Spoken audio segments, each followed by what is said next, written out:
In the bitter winter of 1887, Scotland Yard sealed a case file that would remain locked away for more than 90 years.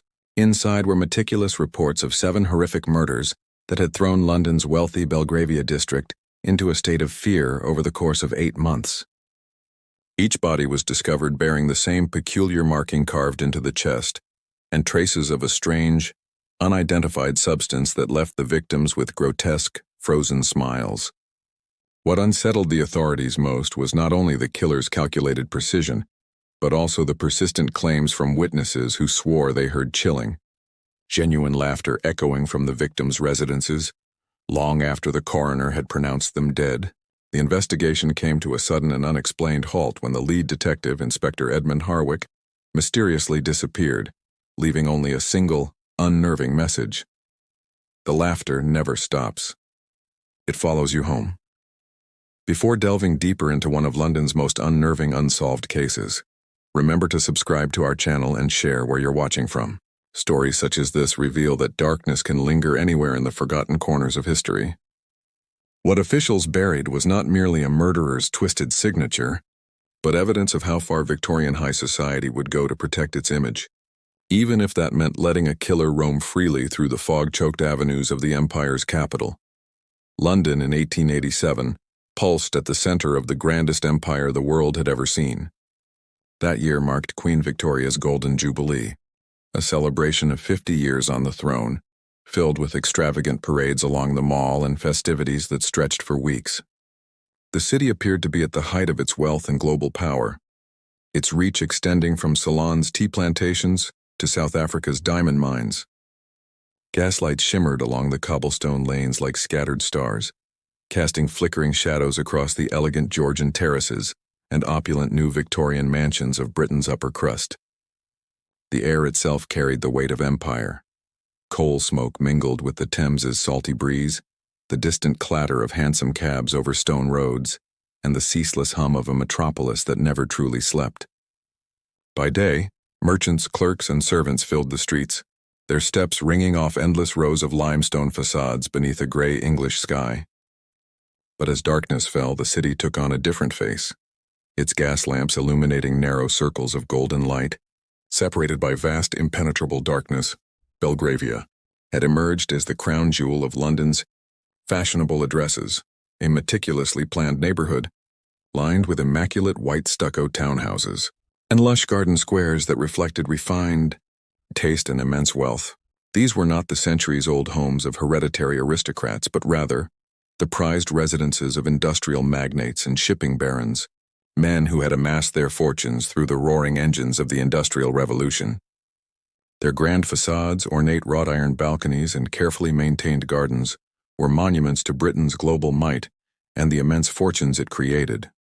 The Harrington family, for instance, owned vast cotton mills spanning Manchester and Lancashire, employing thousands whose labor secured the family's riches. Lord Charles Harrington, a stern man with silver whiskers and sharp, calculating eyes, had purchased his mansion on Belgrave Square for the staggering sum of $12,000, a price reflecting both grandeur and elevated social standing. His wife, Lady Margaret Harrington, 20 years younger and the image of cultivated elegance, held lavish dinner parties that drew together politicians, industrialists, and cultural luminaries from across the empire. Meanwhile, the Cavendish dynasty had made its immense fortune importing tea and opium from the East, their swift clippers racing across the Indian Ocean laden with precious cargo that filled London's warehouses and their own coffers. The youngest Cavendish brother, Geoffrey, inherited both wealth and a passion for culture, art, literature, music, and above all, the theater. His Chester Square home became renowned among London's intellectual circles as a gathering place for artists, playwrights, and thinkers who debated the latest European trends deep into the night. The Pemberton fortune was born from the coal mines that riddled the hills of Wales and northern England, fueling the steam engines that powered the empire's industry. Lord William Pemberton, who had risen from the mines himself, transformed into one of London's most respected industrialists, though his faint working-class accent still betrayed his roots and kept him on the fringe of old aristocracy. Inspector Edmund Harwick of Scotland Yard had patrolled these privileged avenues for 15 years. Climbing the ranks from a constable walking the dangerous streets of Whitechapel to one of the yard's most respected detectives. At 45, he embodied the measured intellect of a Victorian gentleman, schooled in Latin and Greek as much as in policing. Known for his ability to navigate the refined social circles of London's elite without forgetting his humble beginnings as a blacksmith's son in Hampshire, Harwick possessed a dual nature mirrored in his appearance, tall and lean, with prematurely gray hair lending him an air of gravitas, and hands still marked by the roughness of his youth at the forge. His dark, steady eyes belonged to a man who had stared into humanity's darker corners, yet still believed in the possibility of justice.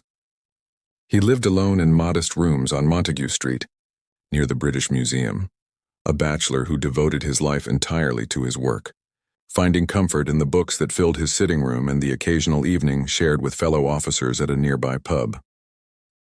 The autumn of 1887 came harsh and early. By the first week of October, frost covered Hyde Park, and dense yellow fog rolled in from the Thames like a suffocating curtain. These weren't the romantic mists immortalized by poets, but heavy, coal-saturated pea-soupers that blanketed London, choking the air and swallowing the light. Visibility dwindled to mere yards. Even those born and raised in the city lost their bearings. At night, the gas lamps hung like ghostly orbs suspended in the air, casting more shadows than light. The rhythmic clatter of horses' hooves would rise out of the fog unexpectedly, followed by the dim outline of a hansom cab before it vanished again into the swirling murk. Jack the Ripper would one day exploit these very fogs in the East End, though his terror still lay a year ahead. For now, Belgravia's wealthy slept soundly behind locked doors, surrounded by uniformed servants in the illusion of safety. Yet that fragile sense of protection, built on privilege and class, would soon be shattered. In London's fog-laden streets, death was not always seen approaching. It could arrive laughing. October 15, 1887. The stillness of pre-dawn Belgrave Square was ripped apart by the scream of Lady Margaret Harrington. She had returned earlier than expected from a charity gala at the Royal Opera House to find her grand front door ajar, the autumn fog spilling inside, creeping across the polished marble floor like a living thing exploring a tomb. That night's fog was particularly thick, one of those suffocating London pea-soupers that warped familiar surroundings into something otherworldly. Gas lamps cast weak halos of sickly yellow light, while beyond them stretched a solid wall of gray-green mist that muffled every sound and distorted every distance. Her hansom cab had been forced to crawl at walking pace, the driver shouting warnings into the fog to avoid unseen obstacles. She had left the opera ahead of her companions, claiming a headache, though in truth Wagner's endless performance had left her restless and weary. These charity galas were an inescapable ritual of her station, grand spectacles where London's wealthy mingled under the guise of philanthropy.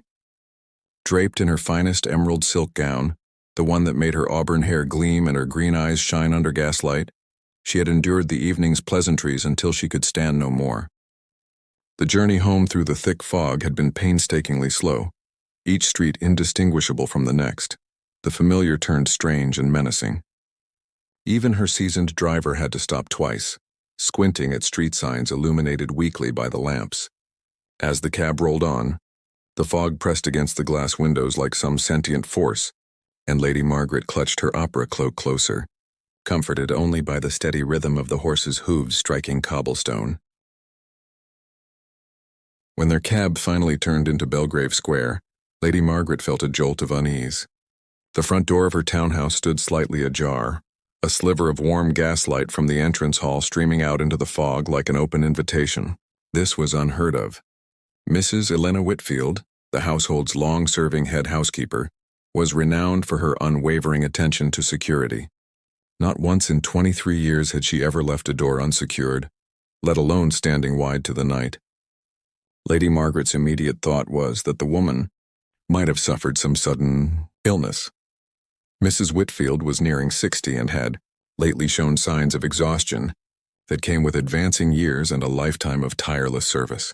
Only a week earlier she had appeared distracted, muttering to herself more than usual. Several of the maids had quietly remarked that they'd overheard her speaking animatedly in empty rooms, though when questioned, the housekeeper had merely smiled and explained she was practicing elocution.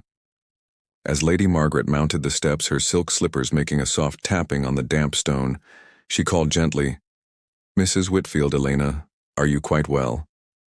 Her voice was strangely muffled, swallowed by the dense fog as though the night itself were listening. The entrance hall gas lamps flickered in the draft from the open door, casting shifting shadows over the marble floor and the gilt-framed portraits along the walls. Mrs. Elena Whitfield, who had kept the Harrington household in flawless order for more than 2 decades, lay sprawled on the Persian carpet in the drawing room, her body arranged with unsettling precision, a vision that would sear itself into Lady Margaret's memory. Her silver hair, usually pulled into a strict bun that mirrored her no-nonsense discipline, had been carefully fanned out around her head like a halo, every strand deliberately positioned. Her hands, those hands that had spent years polishing silver and scrubbing floors, were folded neatly over her chest, resembling the posture of a traditional Christian burial. But it was her face that made the scene truly grotesque. Her features were frozen in an expression of ecstatic laughter, a look so vivid it seemed to mock death itself. Her mouth was open wide in what appeared to be a moment of pure joy. Her eyes crinkled with genuine mirth as though she had just heard something wonderfully amusing. For a brief, terrible moment, Lady Margaret almost expected to hear her housekeeper's bright, familiar laugh ring out through the room. The surroundings told another story entirely. Furniture lay overturned. A prized Chinese vase lay shattered near the hearth. Books were strewn across the parquet floor like fallen leaves. Heavy velvet curtains had been ripped down, and delicate porcelain figurines lay smashed amidst the cushions of the horsehair sofa. Inspector Edmund Harwick arrived, as the first pale light of morning began to push its way through the thick fog, mingling with the early sounds of London stirring awake, the cries of milk vendors, the clip-clop of hoofbeats, the growing hum of the city. His tall, spare figure emerged through the mist like a silhouette from a Gothic tale, the dark lines of his overcoat and bowler hat giving him a somber, almost spectral air. In all his years with Scotland Yard, Harwick had witnessed horrors enough to harden any man, yet the sight before him was like nothing he'd encountered before. Mrs. Whitfield's body bore unmistakable marks of a desperate, violent struggle. Her fingernails were splintered, packed with flecks of skin and blood from her attacker. Bruises formed a grim ring around her throat like some grotesque necklace, and deep defensive wounds along her forearms told of her fight for life. But her face wore that terrible radiant smile, an expression so joyous it seemed perversely at odds with the violence inflicted upon her. "Blimey, sir," murmured Constable James Thornberry, Harwick's young assistant, crouching by the corpse with the pale, sickly look of someone confronting real brutality for the first time. At just 22, fresh from training, Thornberry was still unaccustomed to the darker corners of London crime. "Look at her face, Inspector. What kind of lunatic could have done this? It's like she died laughing." Harwick moved slowly and deliberately, his keen eyes scanning the room as if he were dissecting it piece by piece. Every toppled chair, every scattered book, every broken ornament added another layer to the grim narrative of Mrs. Whitfield's last moments. The precise arrangement of the body, the deliberate folding of the hands, the careful spreading of her hair, it all suggested a killer who had lingered, methodically staging the tableau after death. Just beneath her left collarbone, a small but finely carved symbol marred her flesh, a theatrical mask, merging comedy and tragedy into a single chilling image. It was the kind of emblem associated with the West End theaters where London's upper classes gathered to watch the latest plays by Shaw, Wilde, and other modern dramatists.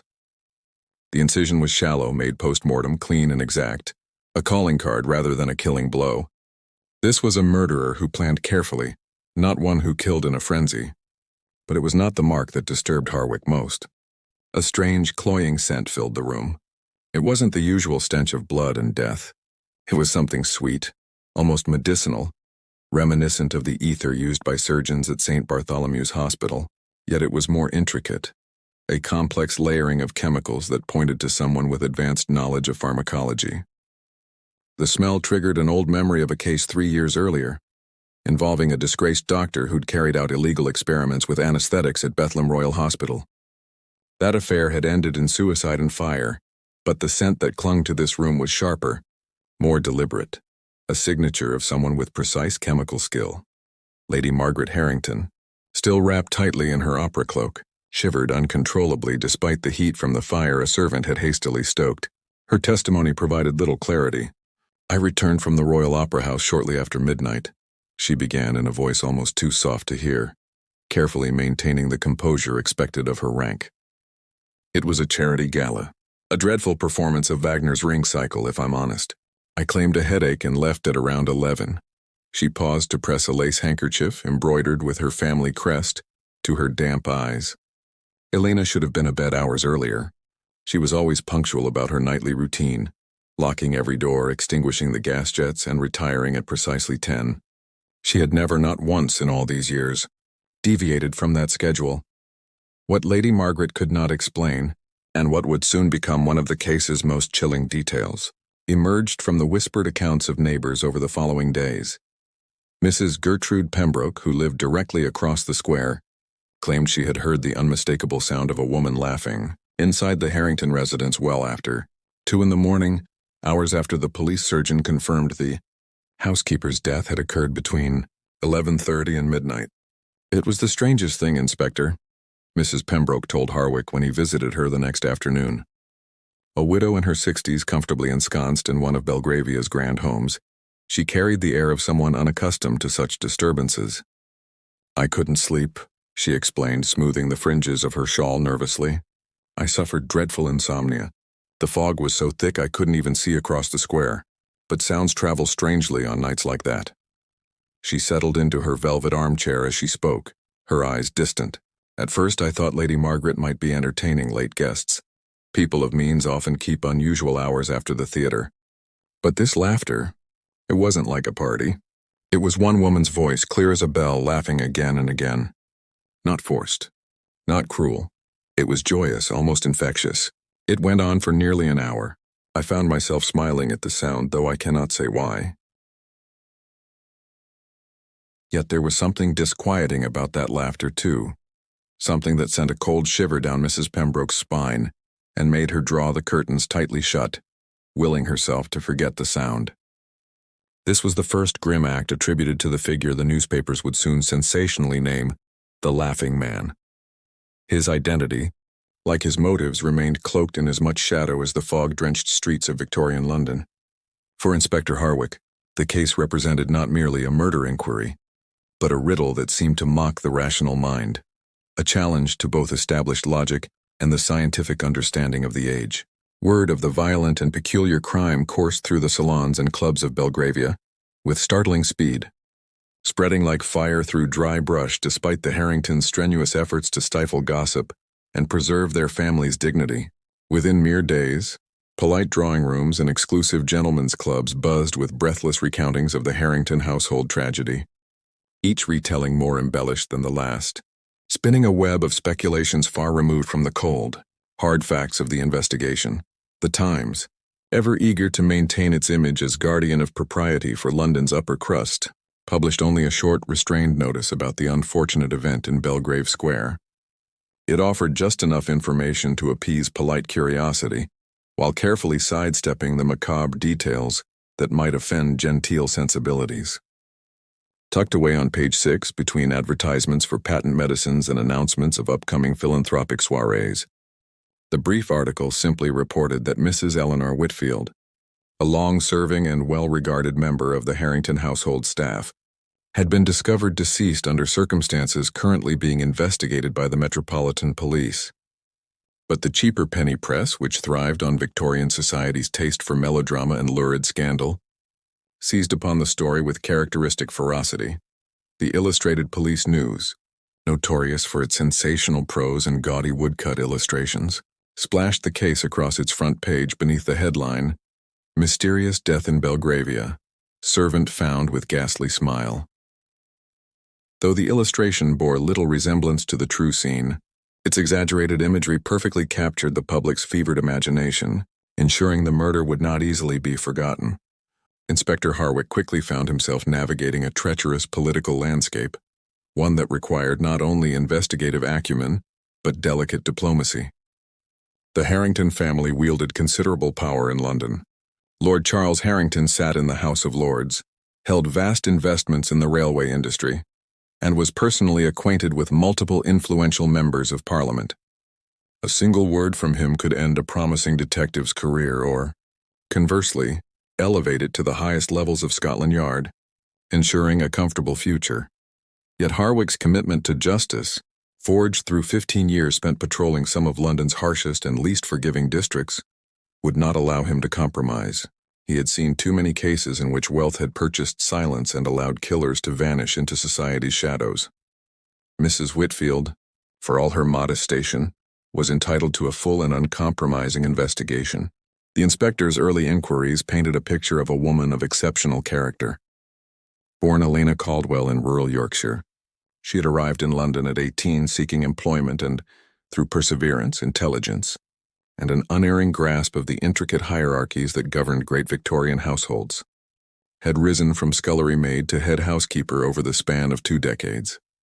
The staff of Harrington House spoke of her with unfeigned respect and affection.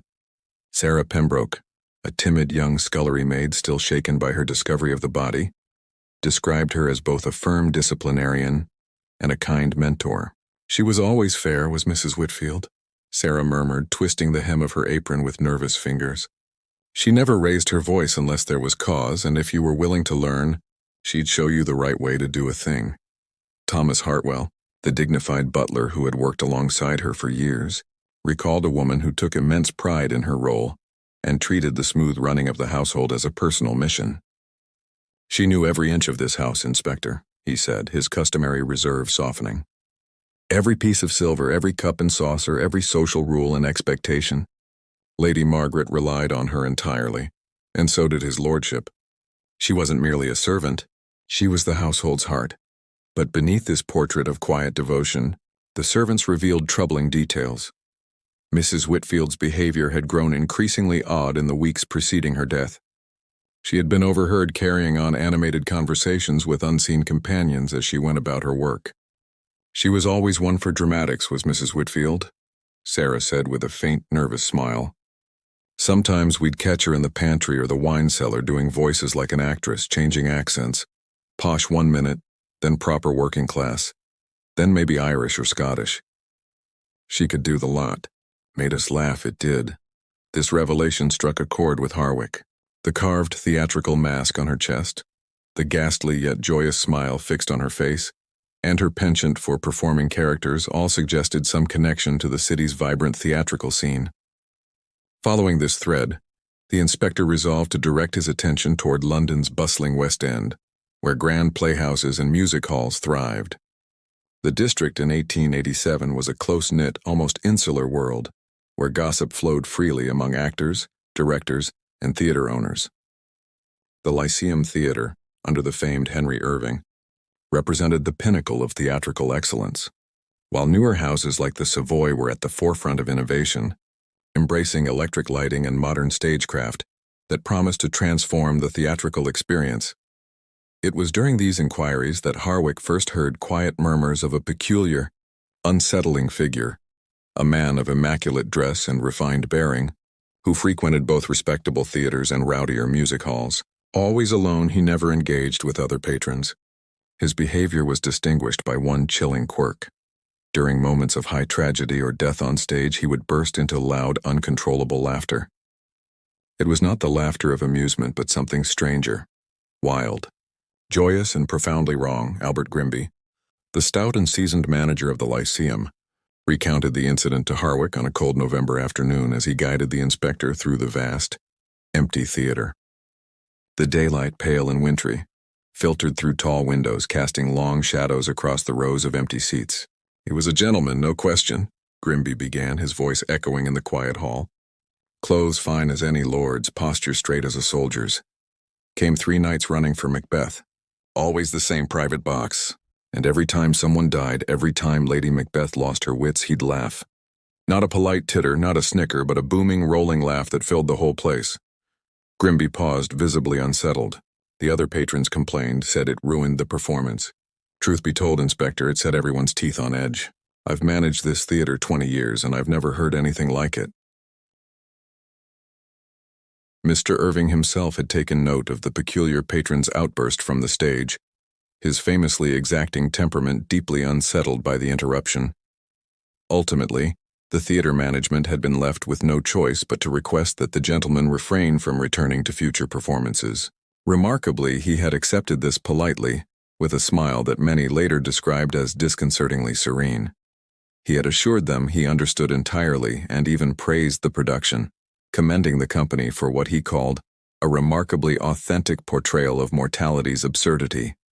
Those, as Grimby carefully recounted, were his exact words, hardly the language of a typical theatergoer out for an evening's entertainment.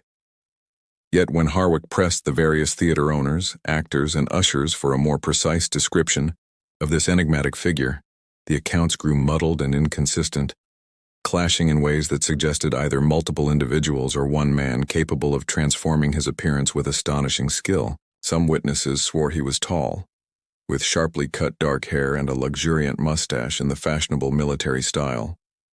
Others insisted he was a shorter, clean-shaven man with the pallid complexion of a scholar or physician. The only details that remained constant across every testimony were his impeccable evening dress, which placed him unmistakably among the upper classes, his uncanny familiarity with each performance, as though he'd attended rehearsals or studied the scripts beforehand, and above all his unnerving tendency to erupt into gales of laughter at moments of sorrow, tragedy, or tension, when any ordinary person would sit in somber silence. 3 weeks after the murder of Mrs. Whitfield, as the winter fog grew ever denser and the city's gas lamps seemed to burn more desperately against the encroaching darkness, the killer struck again.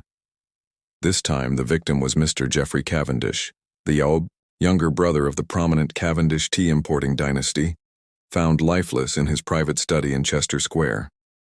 The circumstances surrounding his death bore both chilling echoes of and curious departures from the first killing. The discovery was made by his manservant, William Hartley, a nervous young fellow who had been in service less than half a year. As was his routine, Hartley arrived at 7 in the morning to light the hearth and prepare his employer's breakfast. He found the study door locked from within, and receiving no answer to his increasingly panicked knocks, alerted the household. A locksmith was hastily summoned by the cook, and when the door finally gave way, the sight that met them was one that would never fade from their minds. Mr. Cavendish sat upright in his favorite leather armchair, the imposing seat positioned beside the fireplace where he spent many of his evenings with a book and a brandy. Clad in his burgundy velvet smoking jacket, he might have been merely dozing, his head tilted back, hands resting gently on the armrests. But like Mrs. Whitfield before him, his face bore that same unnatural mask of bliss. Eyes alight, mouth stretched in a rapturous, mocking grin, frozen at the very moment of some ecstatic final laughter. Unlike the chaotic tableau of the first murder, however, this scene was eerily orderly. No struggle had taken place here. No overturned furniture or shattered ornaments marked the room. It was as though Cavendish had simply died mid-laughter. His study was immaculate, every book on its shelves perfectly aligned. A leather-bound volume lay open in his lap, a collection of Oscar Wilde's comic plays. The page was turned to a section of The Importance of Being Earnest, specifically, to Lady Bracknell's famously arch line about maintaining dignity in the face of life's tribulations. Harwick noted the irony grimly, but what disturbed him most were the accounts from neighbors, who reported sounds from the Cavendish home long after death had claimed its occupant.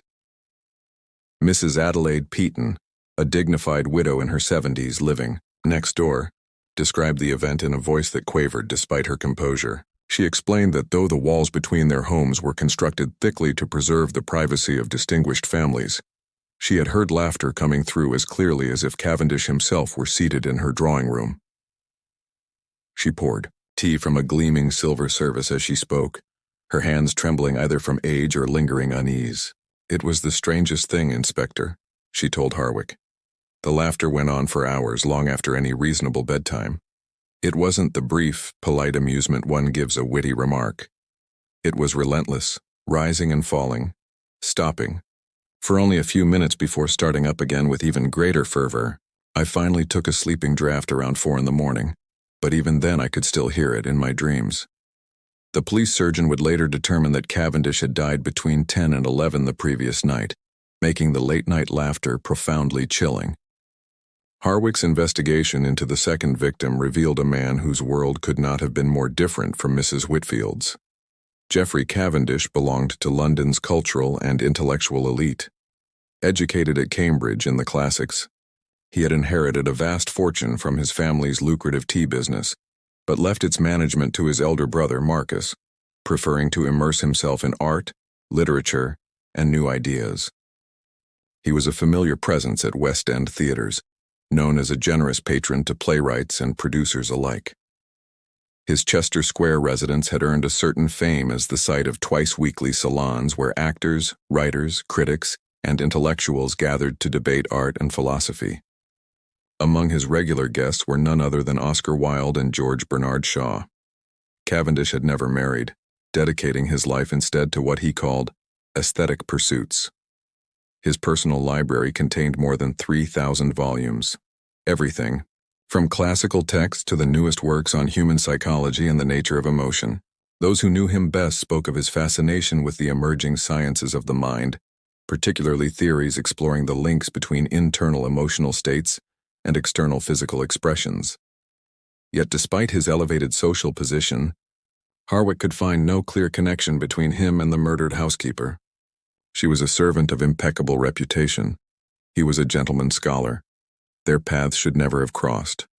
And yet both had died at the hands of the same unseen tormentor, both wearing that same ghastly smile, both laughing long after life had fled. The investigation turned at last when Constable Thornberry, young, eager, and still struggling to keep his stomach steady at crime scenes, made an unexpected discovery. While assisting with a methodical search of Cavendish's study, he noticed a slight irregularity in the wood paneling behind the great desk. Prodding gently, he found it loose, revealing a cleverly concealed compartment. Inside lay a collection of personal items that shed an entirely new light on the dead man's private obsessions. Among them was a small, well-worn leather diary, filled with Cavendish's meticulous handwriting, chronicling his deepening fixation on what he described as true human emotion. The entries, spanning 6 months, painted a portrait of a man growing increasingly preoccupied with the notion that Victorian society was nothing but a stage on which people performed emotion, rather than genuinely feeling it. A passage dated June 3, 1887 was especially illuminating. Attended the Petons' dinner this evening. Observed Mrs. Harrington's housekeeper, remarkably attuned to theatrical nuance. While serving soup, she responded to Lady Petons' anecdote with laughter so unrestrained, so genuine, that it shamed the polite titters of the assembled guests. An unfiltered reaction. Rare. Worthy of closer study under controlled conditions. Another entry, recorded just 2 weeks before Cavendish's death, was more troubling still. Its cool, precise tone carried an undercurrent of obsession that made Harwick's skin crawl as he read. I have initiated contact with Dr. H concerning the experiments we previously discussed. He has consented to assist with our inquiry into chemically triggering genuine emotional states. The early compounds display extraordinary potential for overriding the learned restraints that temper real human reactions. Should our efforts succeed, we will finally witness emotion in its raw, unfiltered state. But the final entry, written just 2 days before Cavendish's death, sent an icy shiver down Inspector Harwick's spine as he examined it under the dim, flickering gaslight in the study. The work commences tomorrow evening. Dr. H has perfected the formula that will allow us to observe emotion in its purest form, untouched by society's masks. I have chosen to be the first to undergo the process, trusting that my scientific resolve will endure any temporary distress. If this succeeds, the true essence beneath society's polished facades will at last be laid bare. These words revealed that Geoffrey Cavendish had not been an unsuspecting victim, but a voluntary subject in a ghastly experiment that had spiraled into catastrophe. But who was this elusive Dr. H, referenced repeatedly in the diary, and what kind of chemical could force such powerful emotional eruptions while simultaneously ending a life? Harwick's mind churned with possibilities. If Cavendish had offered himself to these trials, then Mrs. Whitfield's death could not be dismissed as an arbitrary murder. Perhaps her role was entwined with these macabre experiments. The masks, the fixed expressions of ecstatic laughter, the haunting sounds that lingered after death, all pointed to someone with a deep understanding of chemistry and human emotion. Beneath the diary, Constable Thornberry unearthed a trove of letters offering further insight. These carefully penned correspondences, signed only with the initial H, discussed intricate chemical structures and theories on the bond between consciousness and emotion. One letter dated 3 months earlier was particularly revealing. "My dear Kendish, your observations on the artificiality of social emotion reinforce my own research into its chemical foundation. I am convinced we stand on the brink of a discovery that will transform our understanding of the human mind. The compounds I've developed can pierce through conditioned restraints, exposing emotion in its truest state. But be warned, the effects remain unpredictable, and precision in dosage is crucial to avoid disastrous outcomes." As Harwick pored over the correspondence, a chilling realization began to take shape. This was not the work of a mere killer, but of someone conducting deliberate human experimentation. A figure armed with specialized knowledge in both science and psychology was manipulating emotion itself, using the city's unsuspecting citizens as test subjects. The theatrical flourishes were not meaningless signatures. They were symbolic declarations about the falseness of social performances and the quest to unveil authentic feeling. As the grim tale deepened, Harwick felt the weight of its horror press down. He understood now that he was not pursuing random acts of violence, but unraveling an organized experiment, a grotesque venture orchestrated by a mind both brilliant and unrestrained. His inquiries into Candish's intellectual associations led him into the murky realm of Victorian pseudoscience and experimental medicine. London in 1887 pulsed with scientific curiosity and recklessness. Reputable research often danced on the edge of charlatanism, and many ambitious men saw ethics as mere obstacles to discovery. Candish had mingled with several elite scholarly circles, gathering in the exclusive salons of gentlemen's clubs. Among these was the Athenaeum Club, its grand neoclassical facade presiding over Pall Mall, a hub of Empire's intellectual elite. Yet it was the smaller, more niche organizations that piqued Harwick's interest. Societies such as the Society for Psychical Research and the London Anthropological Institute held fervent debates about the nature of consciousness and behavior. One regular figure at these gatherings was Dr. Sebastian Hartwell, a disgraced physician stripped of his license 3 years earlier for illegal experiments on patients at Bethlehem Royal Hospital, the infamous Bedlam Asylum, where the mentally ill suffered under conditions shocking even by Victorian standards. Dr. Hartwell's fall from grace had been both public and spectacular. Once celebrated as one of London's rising medical stars, with a thriving Harley Street practice and a reputation for innovation in treating nervous disorders, he had grown consumed by the physical signs of mental states. His research fixated on facial expressions tied to intense feelings, and he advanced increasingly controversial ideas about chemically inducing psychological responses. Hartwell was a brilliant man, of that there's no doubt, said Professor Marcus Rothel of University College London when Harwick visited his disordered office overlooking Gower Street. Rothel, an established figure in experimental psychology, had known Hartwell since their university days in Edinburgh, but he lacked the faintest sense of moral restraint. He believed progress demanded pushing beyond what decency allowed. The professor paused, removing his spectacles with a troubled expression. Hartwell had been obsessed with creating chemical agents that could trigger specific emotions while keeping the subject lucid. Of all emotions, he was fixated on joy and laughter. He believed genuine happiness was the hardest to fabricate. His goal was nothing less than to produce emotion in its pure, uncontrolled state. When Inspector Harwick attempted to track down Hartwell, he found the man had vanished weeks earlier, leaving behind only his grim legacy. Disturbing notebooks brimming with anatomical sketches of facial muscles and chemical formulas, clearly meant to manipulate the nervous system. Mrs. Agnes Butterworth, the landlady, described a tenant who was courteous and punctual with his rent but unnervingly peculiar, working late into the night amidst strange apparatus that filled the house with sharp saccharine odors. Odd man. He was, she told Harwick as she led him through the now empty rooms that once served as both laboratory and quarters. Always polite, but the smells were dreadful, and at night sometimes you'd hear him talking as though rehearsing a performance. Behind a concealed panel, Harwick uncovered a fully equipped laboratory, glass retorts, burners and shelves of powders and liquids carefully organized. But the notebooks were the most damning evidence of all. They contained chillingly precise accounts of experiments performed on unnamed subjects, One entry froze Harwick where he stood. Subject begins involuntary laughter approximately 15 minutes post-administration. Intensity grows steadily, peaking at 45 minutes. Consciousness remains intact, but control over facial and vocal muscles is lost. Laughter persists up to 6 hours after cessation of vital signs. The urgency of the case escalated when multiple members of Belgravia's elite began reporting unsettling incidents. Lady Victoria Peaton, who resided near the Candish home, discovered her possessions disturbed, though nothing was stolen, as though someone had methodically searched her rooms. This intrusion suggested the killer or experimenter was far from finished. "It was the most unsettling experience, Inspector," Lady Peaton confided as she delicately poured tea in her elegant morning room overlooking Chester Square.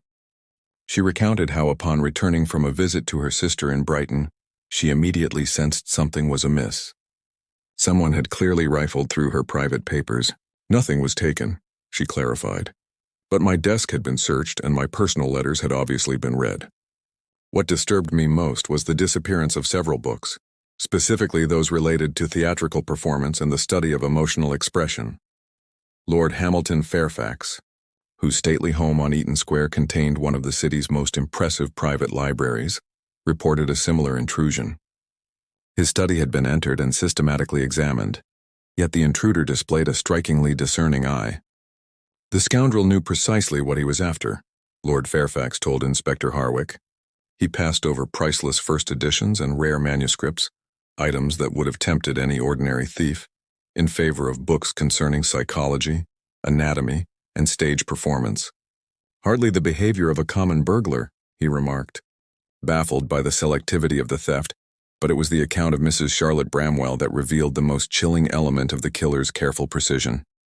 The widow of a prosperous solicitor, she lived alone with her servants in a grand townhouse on Belgrave Square, directly opposite the Harrington residence where the first murder had taken place.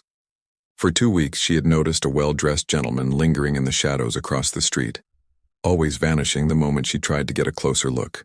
"He wasn't prowling like a thief," she whispered nervously to the inspector. "It was as though he were studying my home with purpose, observing every detail. I felt like a specimen under examination."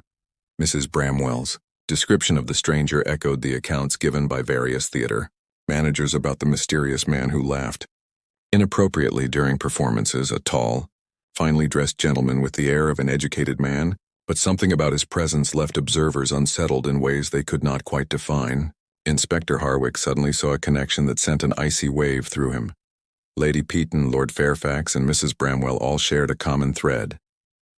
Each of them had attended the same series of lectures on human expression, delivered by Dr. Sebastian Hartwell at the Royal Institution earlier that year, before his research was exposed and his medical license revoked. The pattern darkened further when Harwick learned that both Mrs. Whitfield and Geoffrey Candish had also been present at those lectures. Mrs. Whitfield, though a servant, had somehow secured entry to the scientific presentations, while Candish was a regular participant who often engaged Dr. Hartwell in lively, detailed debates after the talks. The lectures had drawn London's intellectual elite, with promises of unveiling the newest insights into the science of emotion and its physical expression. From contemporary press accounts, Dr. Hartwell had delivered his arguments with captivating eloquence, claiming that most human emotions were performances rather than authentic psychological states. He insisted that genuine understanding of human nature could only be achieved by studying emotion in its rawest, most unfiltered form. He hinted at the development of chemical compounds capable of bypassing social conditioning, stripping away the veneer of civilized behavior to expose true emotional reactions. Unbeknownst to those in attendance, Hartwell was not merely speculating. He was outlining a sinister program of human experimentation, with his audience serving as an unwitting pool of potential subjects. The killer's victims were not random. He was moving methodically through a list of individuals who had shown interest in his theories of emotional manipulation. As the fog thickened and winter's grip tightened, transforming London's gaslit streets into a labyrinth of shifting shadows, Inspector Harwick realized the urgency of his task. He was no longer solving an ordinary murder. He was trying to stop a calculated campaign of human experimentation, carried out by a man who viewed people as little, more than tools for his research. Harwick's investigation revealed that Hartwell had spent months preparing, carefully identifying individuals drawn to his ideas and gathering meticulous information about their personal lives, routines, and vulnerabilities. The theatrical flourishes, the carved masks, the grotesque laughter etched into the victims' faces, the lingering mirth after death, were not arbitrary trophies but deliberate symbols of his theory about the falseness of social emotion.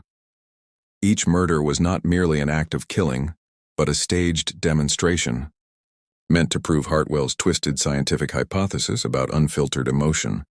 His victims did not die by blade or bullet. They were consumed by chemical compounds that induced overwhelming euphoria, even as they fatally shut down their bodily functions. The laughter heard long after death was no spectral phenomenon, but evidence of a drug that ravaged the nervous system so profoundly it kept the body's reactions active beyond brain death. Inspector Harwick was up against a mind, unlike any ordinary criminals, someone who merged the cold precision of a scientist with the perverse compulsions of a serial murderer. Dr. Hartwell was not simply ending lives. He was dissecting human consciousness itself, using murder as an experimental tool and London's social elite as his unwilling test subjects. The pivotal lead that finally pointed Harwick toward his quarry came unexpectedly from Thomas Whitmore, a young medical student who had once attended Hartwell's lectures. Whitmore had initially been enthralled by Hartwell's rhetoric about emotional authenticity, even volunteering to assist with what he believed were harmless psychological studies. "I truly thought we were doing legitimate scientific work," Whitmore admitted when he finally gathered the courage to approach Scotland Yard after reading about Kendish's death in the papers. Hartwell spoke so passionately about advancing our understanding of human consciousness. I was proud to help. But as time went on, he realized Hartwell's work was straying into dangerous, forbidden territory. His testimony revealed the vast scale of the doctor's operation. Working from a concealed laboratory beneath an abandoned warehouse near the London docks, Hartwell had been creating increasingly potent chemical compounds capable of manipulating human emotion and consciousness with terrifying precision. His ultimate ambition was to induce what he called pure emotional experience, feelings so intense and unmediated that they eclipsed all social conditioning. Whitmore described the formulas with visible unease. Some were designed to invoke overwhelming terror. Others plunged subjects into profound despair. But Hartwell's proudest achievement was his essence of joy, a substance that triggered uncontrollable euphoria by stripping away every artificial restraint on human happiness. Whitmore's description of the hidden laboratory perfectly matched the chemical equipment Harwick had found in Hartwell's abandoned Bloomsbury lodgings, only far more extensive. The basement facility was outfitted to produce these compounds on a large scale, accompanied by meticulous logs detailing months of experimentation on dozens of subjects. Most early test subjects were desperate volunteers from medical schools and workhouses. Hartwell persuaded them that they were contributing to noble scientific progress and offered small sums in payment. Trusting his credentials, they had no inkling of the true horror awaiting them. But as the experiments grew riskier and deadlier, Hartwell turned his gaze to unwilling participants drawn from London's upper classes. The attendees of his lectures, those who had shown curiosity about his theories, became his ideal targets. Their intellectual curiosity transformed into their undoing. Educated individuals were precisely the kind of subjects Dr. Hartwell sought, those capable of grasping the scientific weight of his work, yet prominent enough in society that their deaths would inevitably attract the scrutiny of law enforcement. He frequently emphasized the necessity of publicly proving his theories to the wider scientific establishment.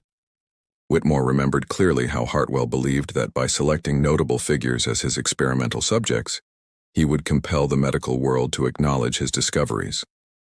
Each killing therefore functioned both as a calculated scientific demonstration and a direct challenge to prevailing notions of human consciousness. The realization that Dr. Hartwell was effectively turning murder into a method of scientific publication horrified Inspector Harwick, but it also provided him with critical intelligence about the killer's likely whereabouts. Whitmore handed over precise directions to the hidden warehouse laboratory, along with details of Hartwell's routines and movements. On a bitterly cold evening at the end of December, With the thick yellow fog from the Thames reducing visibility to just a few yards and distant ship horns echoing eerily across the river, Inspector Harwick received the message he had feared and awaited in equal measure. A ragged street boy arrived at his lodgings, delivering an elegant envelope addressed in Hartwell's distinctive, refined hand. "My dear Inspector Harwick," the note began, "your investigation has been admirably thorough, though tragically misguided. I am no common criminal. I am a man of science seeking to redefine humanity's understanding of consciousness.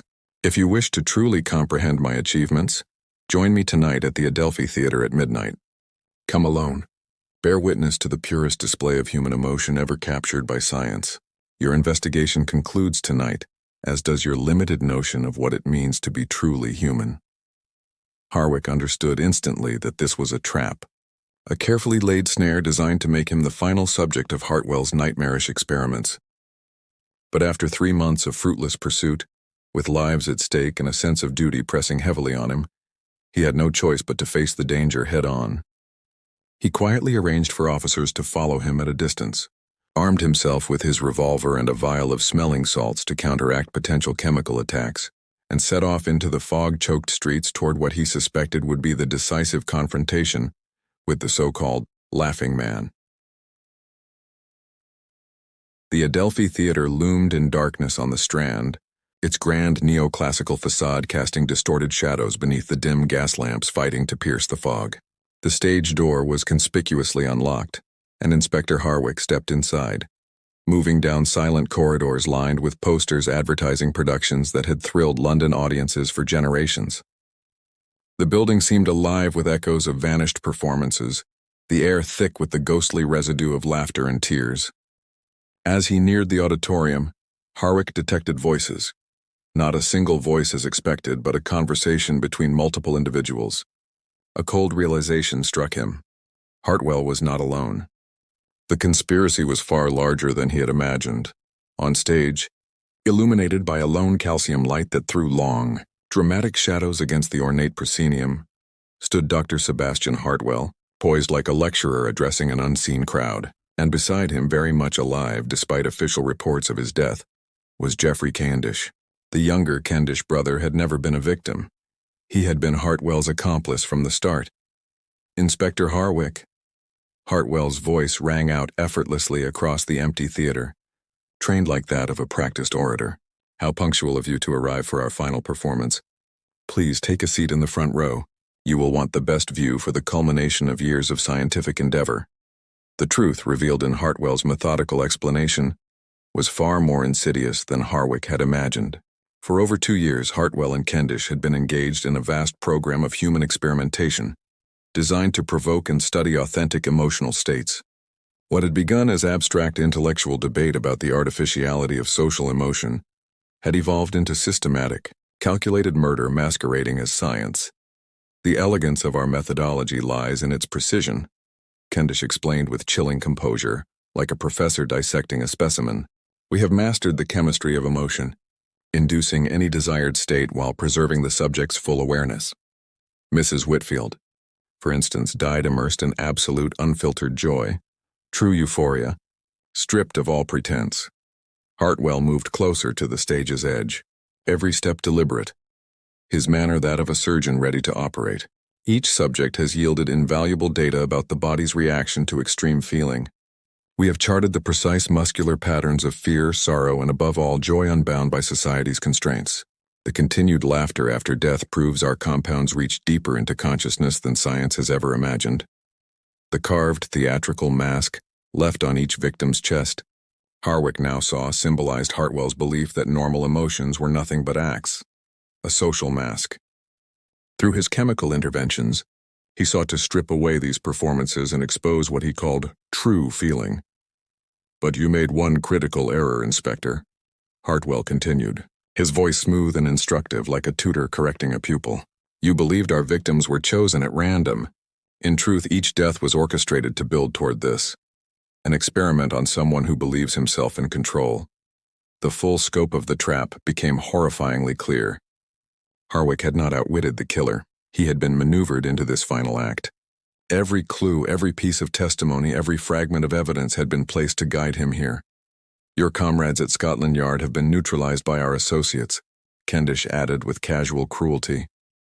For our final demonstration, we required a subject of exceptional intellect and emotional discipline. You, Inspector, were perfect. Hartwell held up a small glass vial of clear liquid, glowing eerily in the calcium light. This compound is the pinnacle of our research. Unlike the euphoria-inducing formula, this one will let you experience pure, unrelenting terror while fully conscious. Your death will complete our understanding of genuine emotion. But Harwick, hardened by 15 years on the force, had never relied solely on luck. As Hartwell descended the stage with Kendish close behind, he feigned submission, readying the only desperate maneuver he had. In his waistcoat pocket lay a small signaling mirror he carried for covert operations. At the critical moment, he whipped it out and angled the calcium light straight into their eyes, blinding both men and shattering their carefully scripted performance. The struggle that erupted was swift, brutal, and silent, fought on the empty stage of the Adelphi Theater, with rows of vacant seats as mute witnesses to a violent clash between calculated scientific madness and relentless justice. Geoffrey Cavendish, despite his polished education and gentlemanly demeanor, was no match for the practiced efficiency of a police officer seasoned in physical confrontation. Dr. Hartwell, momentarily blinded and disoriented by the redirected glare of the calcium light, staggered backward toward the orchestra pit while struggling to keep hold of the fragile vial containing his chemical compound. In the end, it was the precision of his own methods that sealed his fate. He tumbled into the pit, and the vial shattered against the wooden floorboards, releasing the volatile vapors into the air. Both he and the unconscious Cavendish inhaled the potent, terror-inducing compound that had been prepared for Inspector Harwick. The arrest of Dr. Sebastian Hartwell and Geoffrey Cavendish, along with the ensuing investigation into their network of accomplices and victims, sent shockwaves rippling through Victorian London's scientific, medical, and social spheres, reverberations that would echo for decades afterward. The trial at the Old Bailey in the spring of 1888 became one of the most sensational legal spectacles of its time, exposing the full breadth of their collaborative experiments and the systematic manipulation they had, orchestrated against both victims and authorities in pursuit of their warped understanding of human consciousness. Presided over by Mr. Justice Hawkins and attended by the leading London newspapers, the proceedings unveiled the grim details of what the public came to know as the Laughing Man murders. Expert testimony revealed that Dr. Hartwell's chemical formulations were far more advanced than previously imagined, demonstrating a level of pharmacological sophistication that was decades ahead of accepted medical science. Using instruments stolen or discreetly acquired from hospitals, universities, and chemical suppliers, Hartwell had synthesized what modern researchers would recognize as early psychoactive substances, compounds, capable of inducing distinct emotional states while impairing motor functions and cognitive control.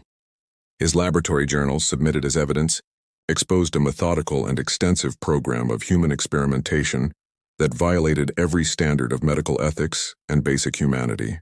The prosecution, led by Sir Charles Russell, presented a damning portrait of two intelligent men who had weaponized their intellect and social position to commit systematic murder under the guise of scientific advancement. These defendants, Sir Charles declared in his opening address, embody the most dangerous kind of criminal, those who drape their atrocities in the dignified language of scientific progress. Geoffrey Cavendish's involvement was revealed to be both deeper and more critical than initially believed. His wealth and status had funded and facilitated Hartwell's research, while his social connections provided a pipeline to potential victims. His supposed death had been staged through a combination of chemical, trickery, and theatrical illusions sophisticated enough to deceive even seasoned forensic experts. It emerged that Hartwell and Cavendish had collaborated for nearly 3 years, beginning with abstract philosophical debates on emotion and evolving into organized human experimentation.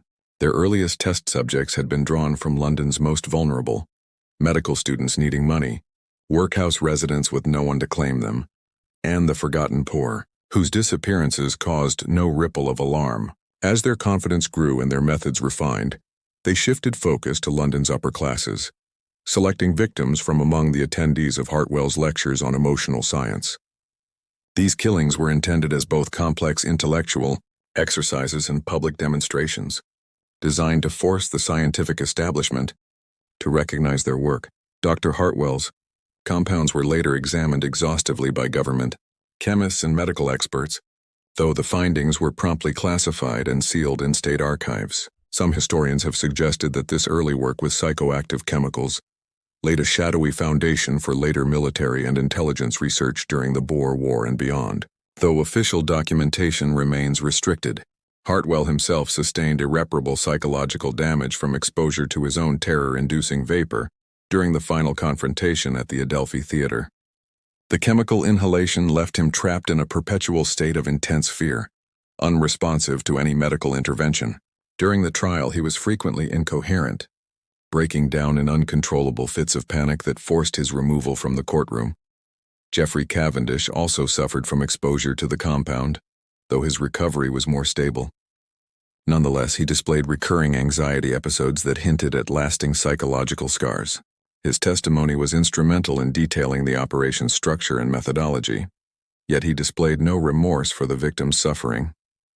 The case marked a critical turning point in modern policing, illustrating that law enforcement would need to confront not only conventional criminality, but also the misuse of scientific knowledge for sinister ends.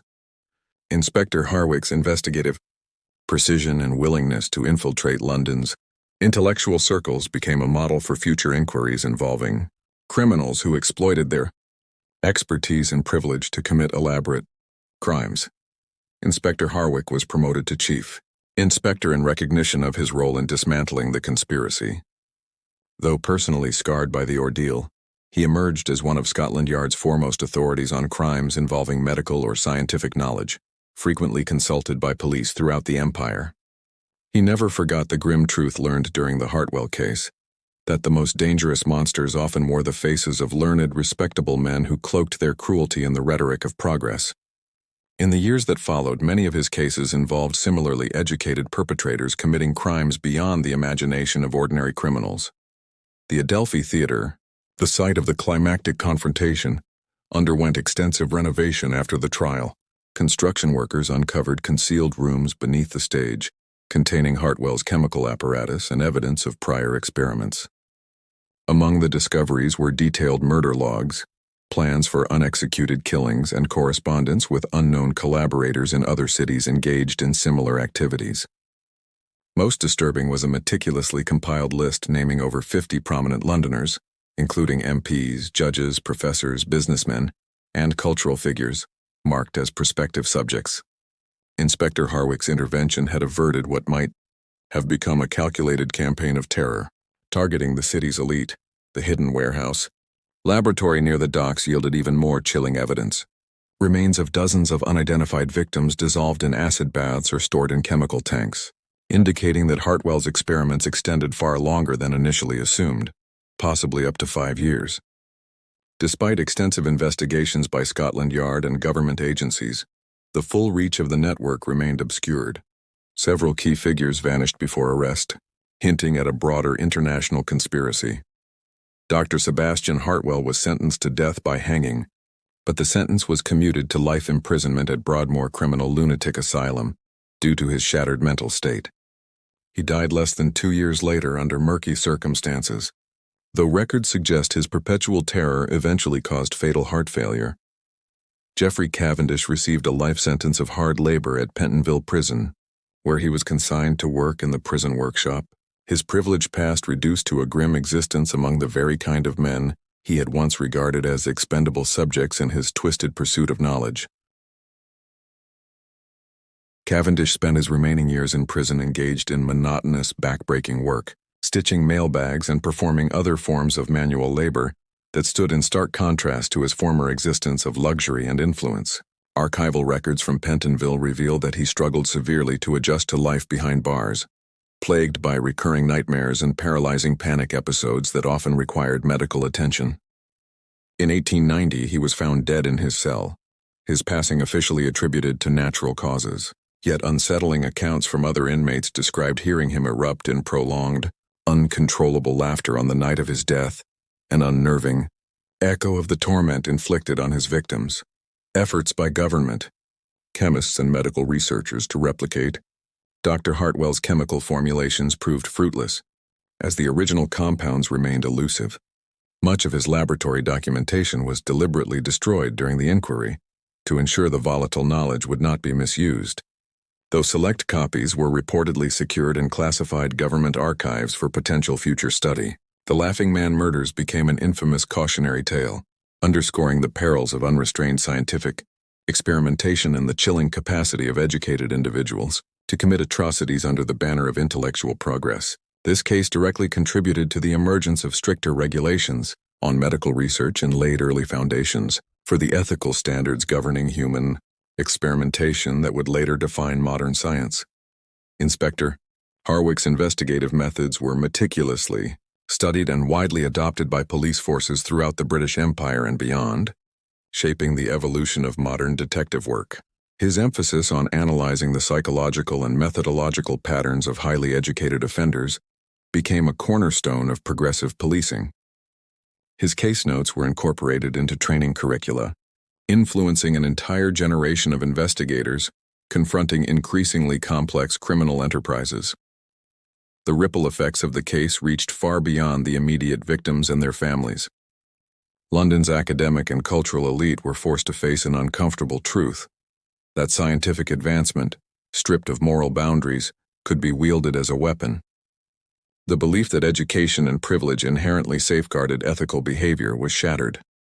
The case fueled a growing public demand for tighter oversight of medical and psychological experimentation, challenging the era's near-religious faith in unchecked scientific progress. This grim narrative reveals how Victorian society's boundless trust in the promise of science created fertile ground for individuals like Hartwell and Cavendish to rationalize cruelty as progress. Their pursuit of knowledge, unanchored by morality or ethical restraint, produced horrors that far surpassed the crimes of common thieves or killers driven by simple vice. The story stands as a chilling reminder that the most dangerous figures are often those who possess intellect and education and wield them to justify their evil as noble purpose.